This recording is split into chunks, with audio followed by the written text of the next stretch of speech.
Hi, my name is Dan with the Finance Patriot, and I wanted to do a video today on budgeting 101 that all of your expenses are on the table, not just your shopping, not just your groceries.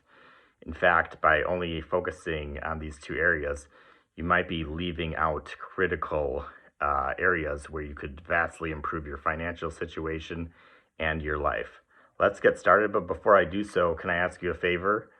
Could you please subscribe to my channel? I would greatly appreciate it. Thank you very much. Okay, so what do I mean by all expenses are variable, or more importantly, all expenses in your budgeting are on the table? Well, in the business world, this concept is called zero-based budgeting. It's an approach to budgeting where every single expense has to be justified, meaning the paradigm you start with is these expenses, no expense is justified until you make a justification for it. So you could, in other words, you could say that all your needs are actually wants. So when you start out with everything being a want, you have to come up with legitimate reasons why that want is a need. So why do so many Americans live off of Social Security alone? I know in the financial planning world, the early retirement world, we talk a lot about every expense being planned for, but the reality is several million, if not the majority of Americans on Social Security are living off of only Social Security. How do they do this? Well, it's out of necessity. Necessity makes them do it, and they find a way to make it happen. But how is this possible? Well, they're very creative and they find ways to make it happen. They might live more modestly than you. They might live in a trailer instead of a house or an apartment. Those are just a few examples. They might not do a lot of extra things. They might have roommates or they might live with their kids. I mean, there's all sorts of possibilities. They might get government assistance. Government assistance is available for everyone, regardless of whether or not you agree with it. It's going to be available for everyone going forward, and that's not going to probably change in my lifetime. So let's go over some sections of a budget that we could talk that traditional wisdom says these are off the table. Let's start with housing. Traditional wisdom says that the argument is, should you pay off your mortgage or not in retirement? That is a valid argument, but it might be the case that you're overlooking something. And conventional wisdom also says that the only thing you can do to change this is to downsize your house, which would, of course, mean you sell your big house and buy a smaller, more affordable house. Of course, that ignores the fact that you could be hurting yourself with transaction costs to buy and sell a house, but eventually, if you lived in that smaller house long enough, it could pay off. What does unconventional wisdom say, or zero-based budgeting? That would say that your house is a financial burden and an asset that, if sold, could produce income. If you sell your house and invest the proceeds, say, for example, in an S&P 500 fund and live in an apartment, you might actually be much more financially better off than you are if you keep your house. And in fact, I watch at least one person on a YouTube channel who did exactly this, and she believes her financial life has improved.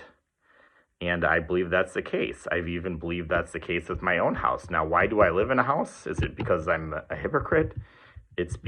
No, it's not because I'm a hypocrite. I actually don't view my house as an investment per se, because my investments earn high rates of return. At best, I view my house as a savings account. The reasons I live in a house are because they are really good for kids. My spouse really enjoys living in a house, and we can make changes as we please. Also, there's a small benefit that no one can raise the rent on us. But for this luxury, we paid substantial amounts of money for a down payment. We probably pay far more in maintenance than we would ever like to. So this is a huge luxury to have a house. I'm very grateful for it, but I'm not sure it's the wisest financial decision. It's a luxury decision. So, unconventional wisdom, sell your house, invest the proceeds, live in an apartment or someplace cheaper. You could also rent a house in some areas of the country that is actually affordable as well.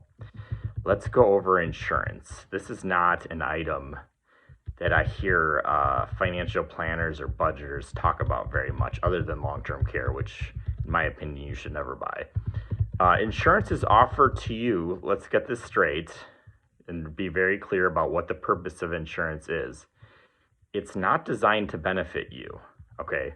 If it was designed to benefit you, insurance companies would go out of business and insurance wouldn't exist.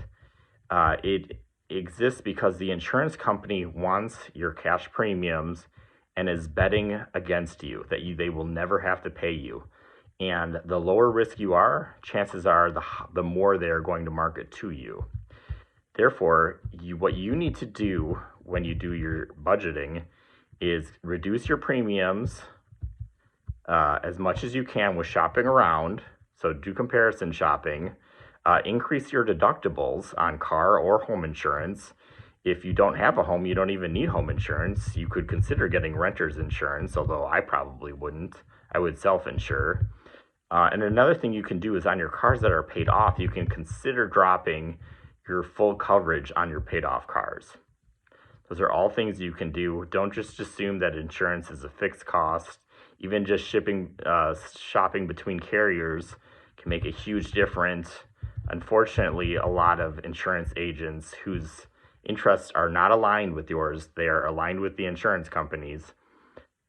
It's not in their best interest to suggest to you the more affordable options. Let's talk about transportation next. So my advice would be to keep your older car and get it fixed. If you already have a car, especially if you have it paid off, just keep it. Don't upgrade it. Don't replace it. If you need to save on this expense, the best thing you can do is drive fewer miles on your car. Now, that's up to you to determine whether or not you need to move in order to make that happen. If you need to move to be closer to family or to work, that might be a better decision than replacing your car. And it might pay off more in the long run than just replacing your car. And there's no guarantees if you buy a brand new car or even a 3-year-old one like we just did, that it will not need repairs. Knock on wood, so far ours hasn't needed repairs. If you must replace it, buy a reliable brand used. Some examples of reliable brands are Toyota, Honda, and Mazda. Even with high mileage, you could still buy a used reliable brand and still drive it for many years, several years. I'm talking like a RAV4, a Honda CR-V, and you could be able to pick these up for less than $15,000.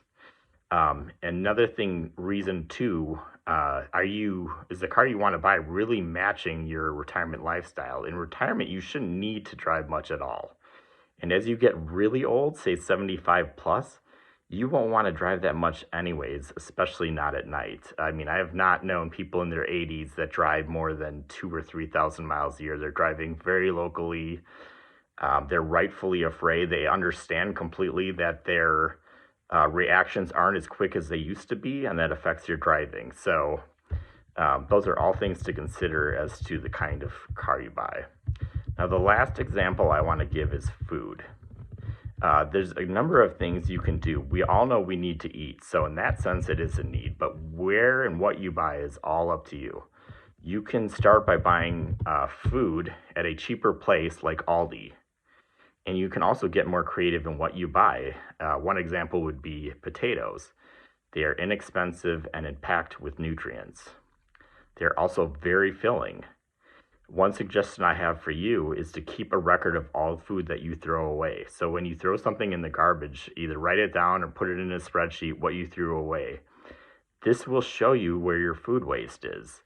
I know because I just threw a number of things away myself, and had I not bought those, and had I not overestimated what we would eat, like bananas, for example, we would have saved money. And that's where I failed. I have many failures in my budgeting as well. So I hope that you've found this video helpful. If you did so, please subscribe. Also, I'd like to hear your comments about what you do to keep your budget down. And I hope that maybe some of the things that I've offered up have been paradigm shifters for you, that you haven't really thought about these and you'd like to actually analyze what you're doing better to get to a more optimal state of your finances and happiness in life. So thank you very much for your time.